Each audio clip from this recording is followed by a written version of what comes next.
We're here with Serena Dykman of Welcome. Now tell me, this is a very interesting short, but this is, from what I understand, based on some true events. What's the story about?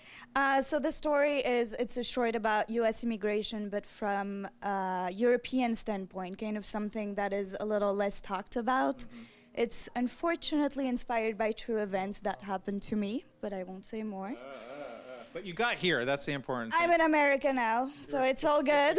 They let me in. Right. So the whole film takes place in secondary inspection at an airport in New York, while the main character's boyfriend is waiting outside to propose to her, which she doesn't know because you can't use your cell phone inside the room, and he doesn't know where she is either.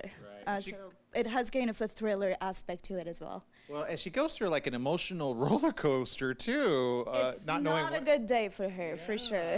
Yeah, that's one of those days you're glad is not going to repeat like Groundhog Day. Now, you know, putting this film together, this is not your first, but tell me, you know, putting this together, how long did it take? Well, it took quite a, I mean, it was pretty quick to write just because I lived it. So I kind of sat down and wrote it in a few hours. Casting was a lot tougher because I really needed to make sure that the characters would be believable, both on the officer's side and on the passenger side, which was, you know, pretty tough, and rehearsals and all of that. And then we shot for 6 days, and here we are. Well, and location, you did some interesting location shots too. What was that like? Would you believe that it is easier to find an airport to shoot at than to find an office to shoot at in New York City? Oh, in New York, yeah, that makes In New York. Wow, really? Wow, that's interesting. 5 days to find an airport Okay. and sign with it, and about 6 weeks to find just a windowless room that we could, you know, rearrange as the inside of an airport interrogation room. Well, next time I've got a warehouse I can have you shoot in and just like make it all your whatever you want. I'll definitely keep that in mind. Right. Now, you being here at La Femme Film Festival, obviously it's, you know, you're being surrounded by other filmmakers. What's that experience like for you? I mean, it's really amazing, and it's amazing to be part of a festival that's really about women filmmakers. I think it's very, very important. Welcome actually got into 3 festivals that's for women filmmakers, which I think it's just so important, and I'm glad that this film can kind of mirror that, and we had a lot of women behind the camera as well.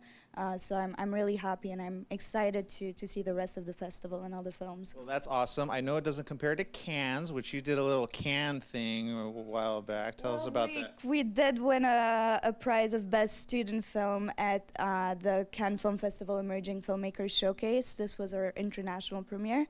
So that was a good surprise, you know. This was really nice, and then they did let me back into the country after I flew back to France, so that was also nice. So was that into like going to Cannes? That's where you got stopped, or? No, that was really earlier. story, but though. I mean, it would have been like welcome to or not welcome. But Yeah, welcome go by. I'm allowing myself to joke about it now. That must have been pretty hard for you at the time. It was hard to write about something that was a traumatic event because I was not allowed to come back in this country for 2 years for no valid reason.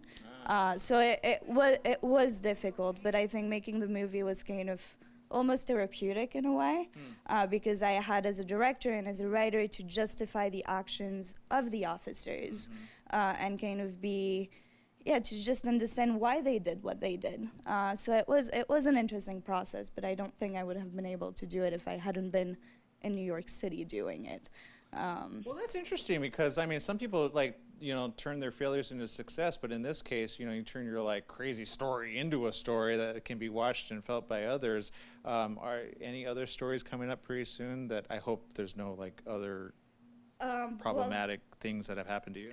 Not to me, but actually I'm working on a feature film right now about my grandmother who was a Holocaust survivor. Oh, wow. So I used to make comedies, and now I just went from immigration to Auschwitz, so I'm kind of changing territories a little bit and going into a much more personal type of storytelling. And this is a documentary and a feature, so it is new territory for me, but it's interesting, and I think it's important to tell people, and film is such a wonderful medium to reach a lot of different people.